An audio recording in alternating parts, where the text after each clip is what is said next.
Hello, everyone. Today, I want to tell you a story about my life. My name is Lily, and I am 28 years old.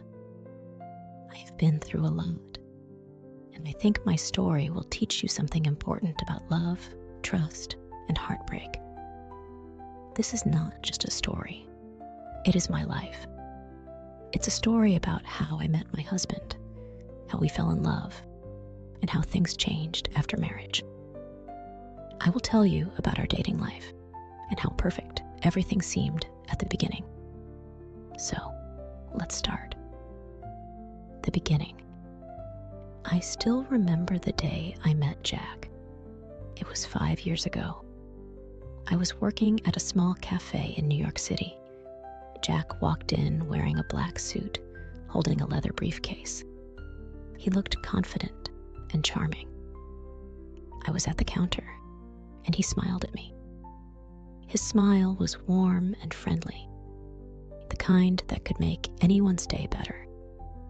He ordered a cappuccino, and when I handed it to him, he said, "Thank you.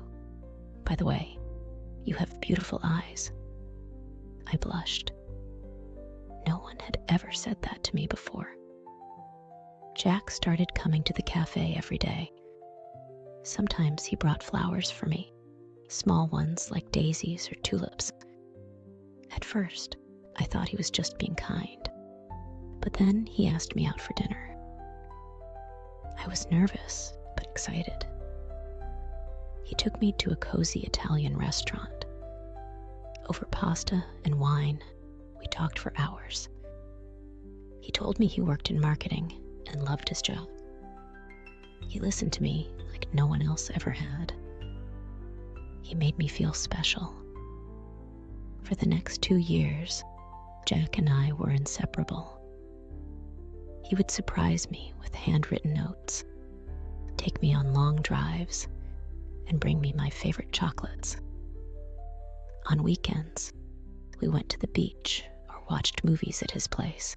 One evening, while we were walking in the park, Jack stopped and said, "Lily, you are the best thing that has ever happened to me. I can't imagine my life without you." Then he got down on one knee and took out a ring. "Will you marry me?" he asked. Tears filled my eyes and I said, "Yes." It was the happiest moment of my life. We got married 6 months later. It was a beautiful summer day. I wore a white lace gown, and Jack looked handsome in a navy blue suit. All our friends and family were there. We danced under the stars, laughing and holding each other close. Jack whispered in my ear, "I promise to love you forever." I believed him. For the first 2 years, our marriage was like a dream. We bought a small apartment and decorated it together. Jack loved cooking, so we spent many evenings in the kitchen, laughing and trying new recipes. On Sundays, we would sleep in late and have breakfast in bed. He was my best friend, my partner, my everything. I trusted him completely. Life is not always what it seems. Slowly, things started to change. Jack became distant, spending more time at work and less time with me. At first, I thought he was just busy.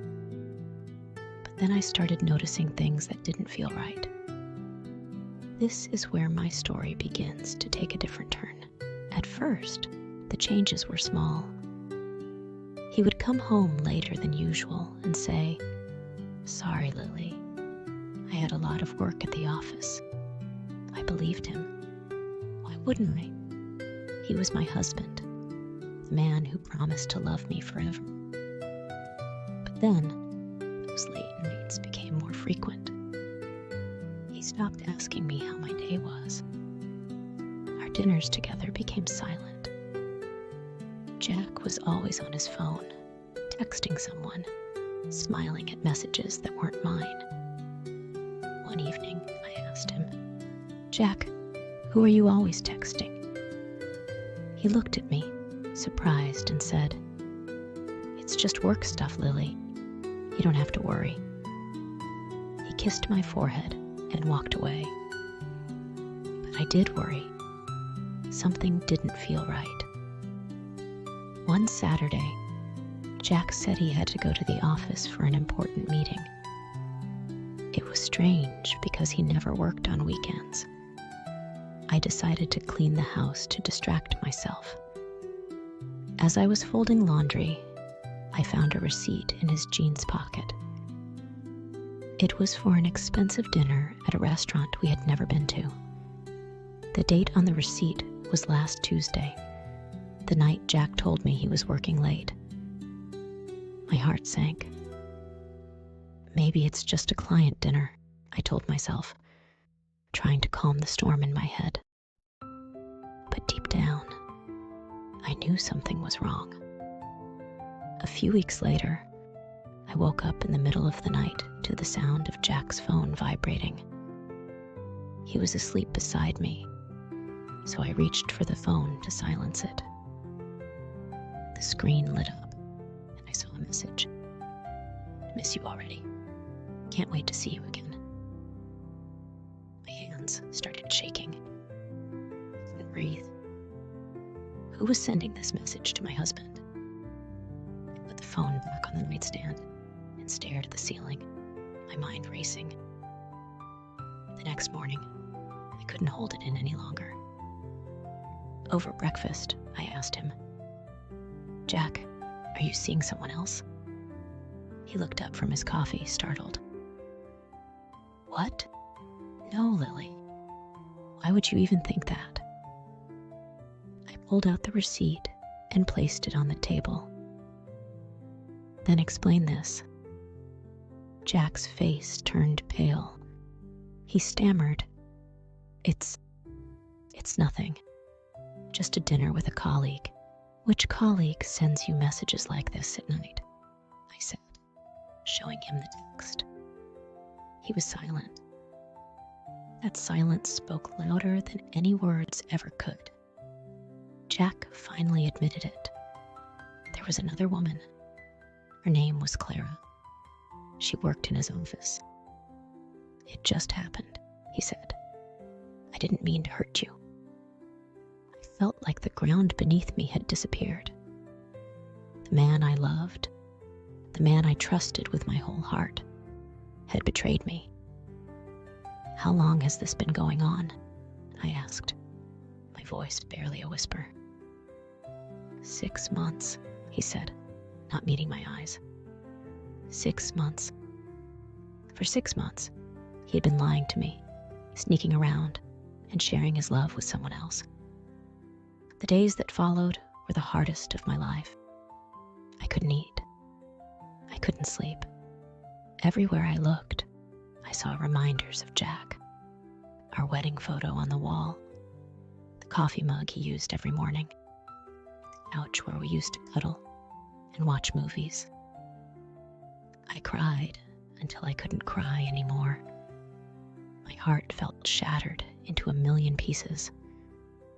One evening, I sat alone in the bedroom, holding my wedding ring in my hand. I thought about all the promises Jack had made to me. I promised to love you forever. But those promises meant nothing now.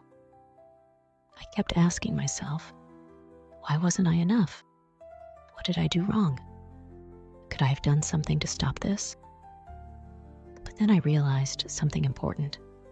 It wasn't my fault. Jack's choices were his own.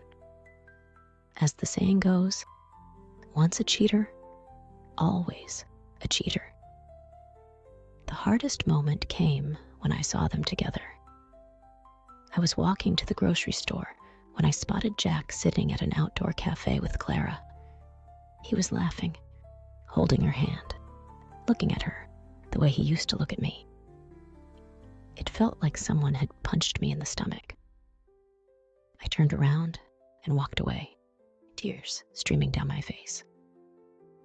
That night, as I sat alone in the apartment, I realized I had a choice. I could let this pain destroy me, or I could find a way to rebuild my life. I looked at myself in the mirror and said, Lily, you deserve better.